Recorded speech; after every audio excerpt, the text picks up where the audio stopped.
Assalamualaikum warahmatullahi wabarakatuh. Selamat siang semuanya. Bagaimana kabar kalian hari ini? Semoga selalu diberi kesehatan ya kita semua. Oke, hari ini kita akan belajar tentang akreditasi sekolah setelah kita belajar tentang pengawas pendidikan pada pertemuan sebelumnya. Sekarang simak video presentasi yang disampaikan oleh teman kalian. Assalamualaikum warahmatullahi wabarakatuh. Perkenalkan, nama saya Siti Rahmadina. Di sini saya akan mempresentasikan tentang akreditasi sekolah bersama teman saya Walidatul Jannah. Baiklah, langsung saja kita masuk materi. Apa itu akreditasi sekolah? Menurut Kamus Besar Bahasa Indonesia, akreditasi adalah pengakuan terhadap lembaga pendidikan yang diberikan oleh badan yang berwenang setelah dinilai bahwa lembaga itu memenuhi syarat kebakuan atau kriteria tertentu. Selanjutnya, pengertian akreditasi sekolah menurut para ahli. Yang pertama ada Jamal Makmur Asmuni. Jamal Makmur Asmuni ini mendefinisikan akreditasi adalah proses penilaian dengan indikator tertentu berbasis fakta.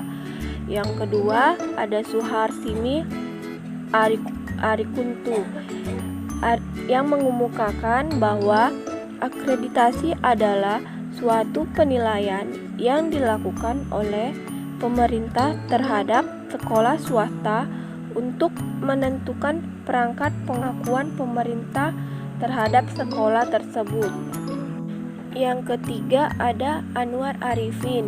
Ia mengemukakan bahwa definisi akreditasi secara terminologi yaitu suatu proses penilaian kualitas dengan menggunakan kriteria baku mutu yang ditetapkan bersifat terbuka. Selanjutnya, sejarah singkat akreditasi. Ada 3 fase sejarah akreditasi sekolah di Indonesia. Fase pertama terjadi ketika Direktorat Sekolah Swasta Depdikbud melakukan akreditasi terhadap sekolah-sekolah swasta. Pada fase ini, akreditasi sekolah hanya diperuntukkan bagi sekolah swasta dan terkesan sangat diskriminatif. Terlebih dengan kriteria pemeringkatan sebagai terdaftar, diakui dan disamakan, sekolah swasta merasa dianggap selalu under position. Selanjutnya fase kedua. Fase kedua ini terjadi ketika Badan Akreditasi Sekolah Nasional atau Basnas melakukan akreditasi terhadap semua sekolah, baik negeri maupun swasta, berdasar 9 komponen penyelenggaraan sekolah. Sistem akreditasi sekolah fase ini dianggap tidak adil karena sifat instrumennya yang kategorik dan sangat distrik. Respon instrumen hanya ada dua kemungkinan. Jawaban antara ya atau tidak. Jika ya, maka diberikan skor 1. Jika tidak, maka diberikan skor 0. Sifatnya yang sangat distrik cenderung mengabaikan sifat rentang kualitatif, kuantitatif, dan kefungsian. Selanjutnya fase ketiga.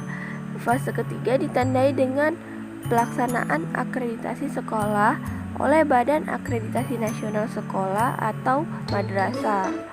Dengan instrumen yang disusun berdasarkan 8 standar nasional pendidikan, fase ini merupakan penyempurnaan dan sekaligus jawaban terhadap kritik berbagai pihak atas kelemahan sistem akreditasi sebelumnya.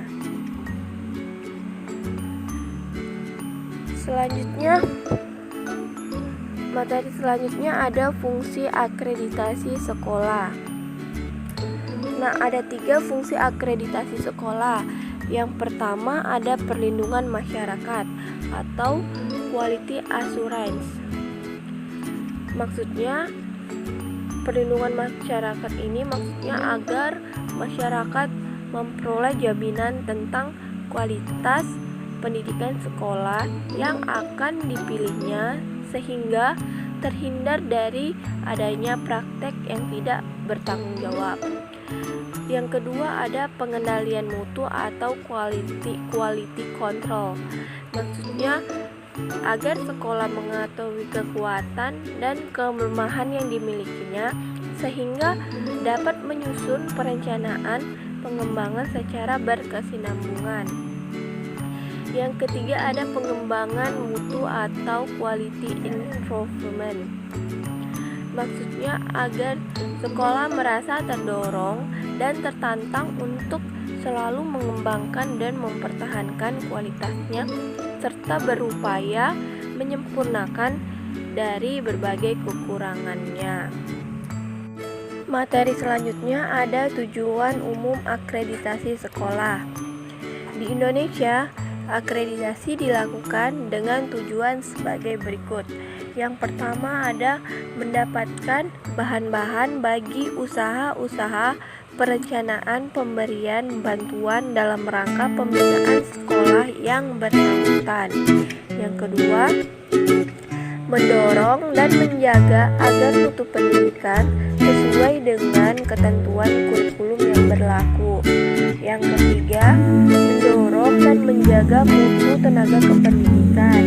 Yang keempat, mendorong tersedianya sarana dan prasarana pendidikan yang baik. Yang kelima, mendorong terciptanya dan menjaga terpeliharanya ketahanan sekolah dalam pengembangan sekolah sebagai pusat kebudayaan. Yang keenam, melindungi masyarakat dari usaha pendidikan yang kurang bertanggung jawab. Yang ketujuh, memberikan informasi kepada masyarakat tentang mutu pendidikan suatu sekolah. Dan yang terakhir, memudahkan pengaturan perpindahan siswa dari sekolah ke satu sekolah lainnya. Baik, selanjutnya saya akan melanjutkan ke materi prinsip akreditasi sekolah. Prinsip yang pertama yaitu objektif. Akreditasi sekolah bermaksud untuk memahami kondisi objektif sekolah tentang kelayakan keberadaan sekolah beserta dengan realitas kinerjanya. Agar objektif, maka pelaksanaannya sepatutnya menggunakan instrumen-instrumen yang dipahami secara terbuka oleh kedua belah pihak, baik pihak sekolah sendiri maupun pihak yang mengakreditasinya. Prinsip yang kedua yaitu komprehensif atau menyeluruh, yang berarti aspek-aspek yang diakreditasi adalah keseluruhan dari objek sekolah. Prinsip yang ketiga yaitu adil. Dalam melaksanakan akreditasi, semua sekolah atau madrasah diperlakukan sama dan tidak membeda-bedakan atas dasar kultur, keyakinan, sosial budaya, dan tidak memandang status sekolah atau madrasah itu negeri atau swasta. Prinsip yang keempat yaitu transparan.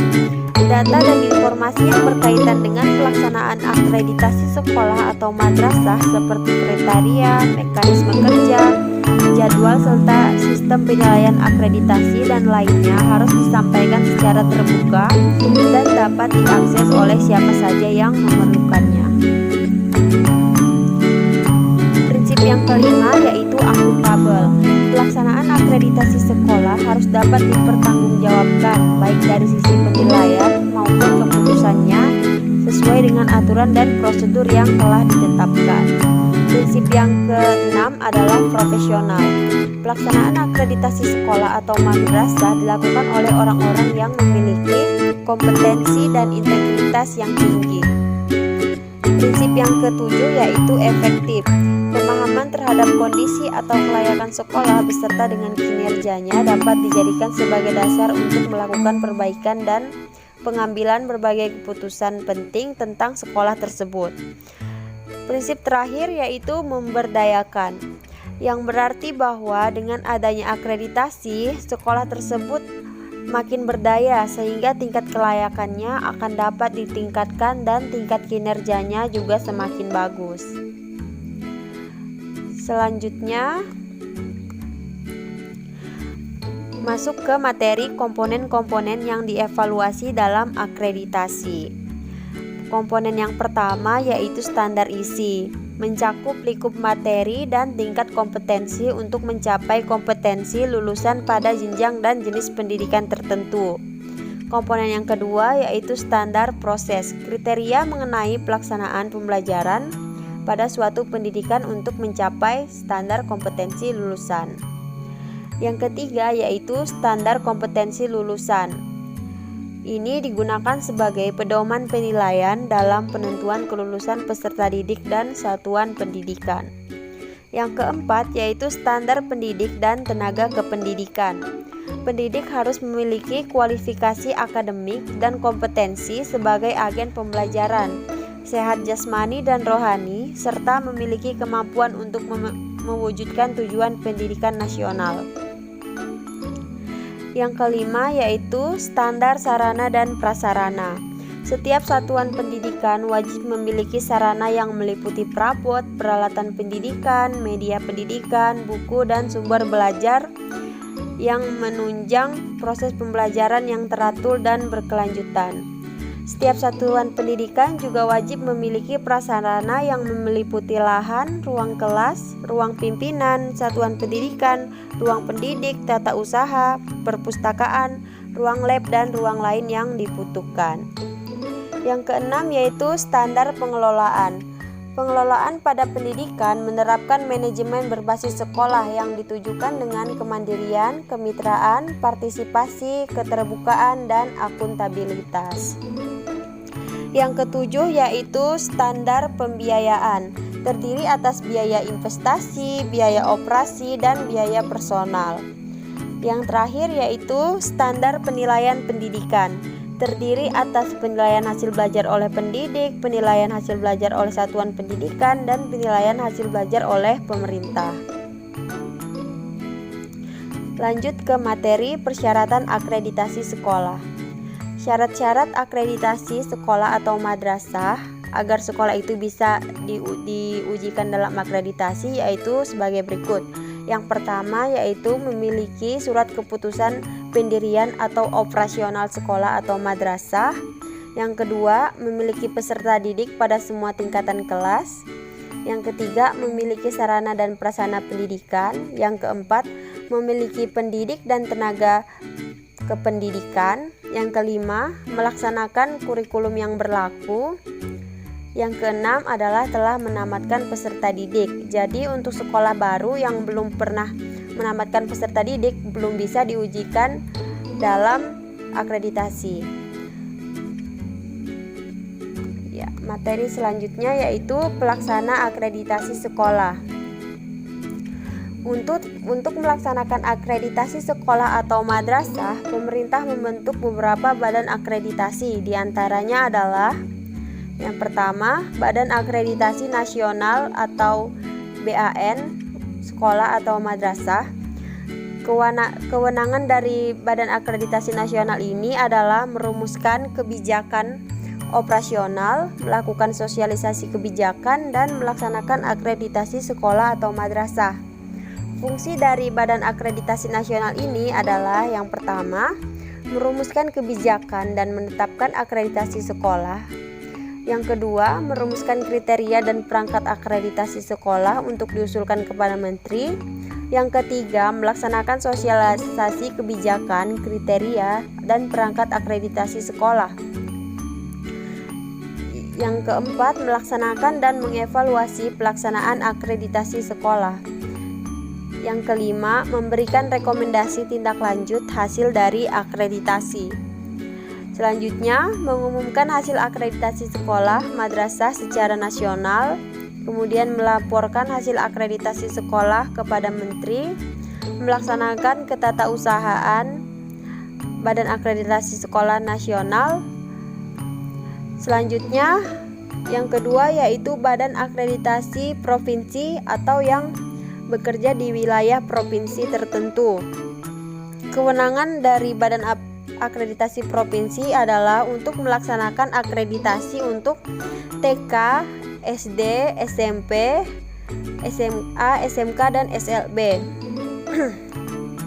Fungsi dari BAP ini adalah melakukan sosialisasi kebijakan dan pencitraan BAN sekolah, madrasah, dan BAP. Jadi fungsinya adalah mensosialisasikan kebijakan dari Badan Akreditasi Nasional dan Badan Akreditasi Provinsi kepada pemerintah provinsi, Kemenak provinsi, Kemenak kabupaten kota, sekolah, madrasah, dan masyarakat pendidikan pada umumnya.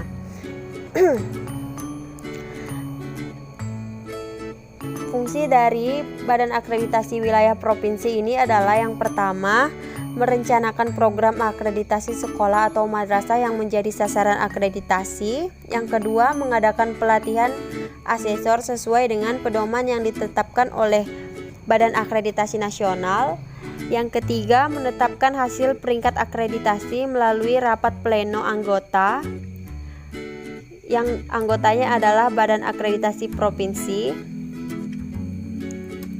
Yang keempat, menyampaikan laporan pelaksanaan program dan pelaksanaan akreditasi serta rekomendasi tindak lanjut kepada Badan Akreditasi Nasional dengan tembusan kepada gubernur. Yang kelima, menyampaikan laporan hasil akreditasi dan rekomendasi tindak lanjut kepada Dinas Pendidikan Provinsi, Kanwil, Depak, dan LPMP. Selanjutnya, fungsinya yaitu menyampaikan laporan hasil akreditasi dan rekomendasi tindak lanjut kepada pemerintah kabupaten atau kota yang bersangkutan dan satuan pendidikan dalam rangka menjamin mutu sesuai lingkup kewenangan masing-masing. Fungsi selanjutnya yaitu mengumumkan hasil akreditasi kepada masyarakat baik melalui pengumuman maupun media massa. Fungsi lainnya yaitu mengelola sistem basis data akreditasi, melakukan monitoring dan evaluasi secara terjadwal terhadap kegiatan akreditasi, melaksanakan kesetariatan Badan Akreditasi Provinsi, membuat tugas pokok dan fungsi sesuai dengan kerangka tugas pokok dari Badan Akreditasi Provinsi, melaksanakan tugas lain kebijakan dari Badan Akreditasi Nasional. Selanjutnya, yang ketiga yaitu unit pelaksana akreditasi atau UPA.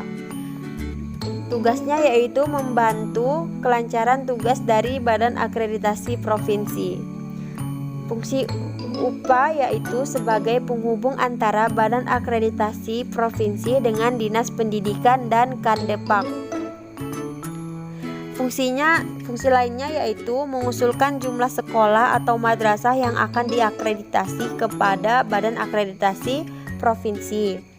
Fungsi yang kedua yaitu mengusulkan jumlah asesor yang dibutuhkan untuk kabupaten atau kota yang bersangkutan. Yang ketiga, fungsinya yaitu menyusun data sekolah atau madrasah yang telah dan akan diakreditasi di tingkat kabupaten atau kota.